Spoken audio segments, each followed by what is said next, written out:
Hello students, today we will continue our history chapter 1, how, when and where, and in this chapter we will discuss the topic which dates.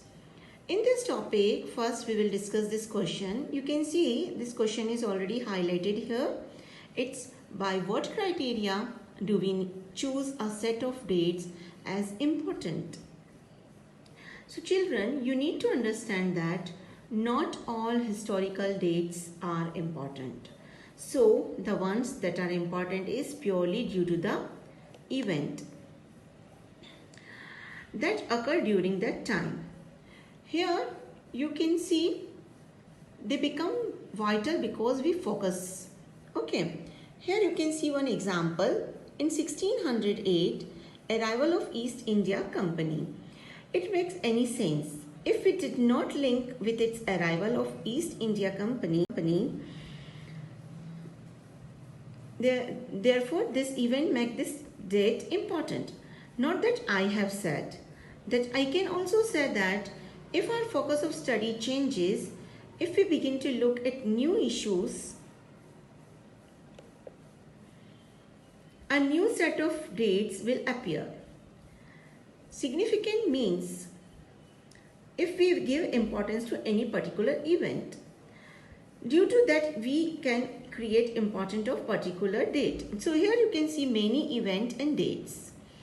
Students, here I can personally say that when I read this line, it makes me think how many of such events of our history are not recognized. Now here we will see that if our focus of study changes and if we begin to look at new issues, a new set of dates will appear significant. As we already discussed the meaning of significant, it means giving importance. Now students, we will consider an example, and it is a very good example, that all British histories and Indian histories are written by Britishers. Okay, British historians, because they were rulers and they were highly educated, and they started their writing these British historians, they started their writing with first Governor Historian General Warren Hastings and ended with last Viceroy Lord Mountbatten. Most of this content is associated with these personalities who were Governor General, and it used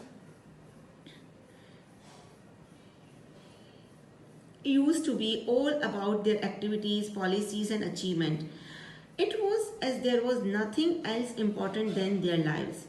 This is important for us to know that this is not a correct way to drafting history. Now we will know that we are drafting history in different ways, such as in different groups and different classes of Indian society. This is important for us to know that this is not a correct way to drafting history. So now we will see here that drafting history is in different ways, such as different groups or class in Indian society. Here you will see that whenever we write history, any story, we divided it into many chapters so that it is easy to cover each chapter in detail. It should make sense and can be followed forming the picture, and most of the time in the story, the events usually occur around the particular character. So this is what it is the problem. Because history is written by British historian, so most of the content is around the Governor General and their lives and duties and all of these things. So Indians simply do not fit with these stories. Indian has no space, hence we have another format of history where all the events are related to the India.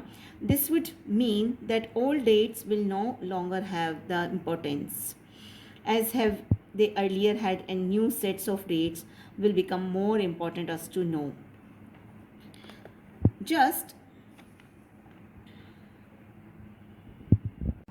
This would mean that all dates will no longer have the importance as they have earlier.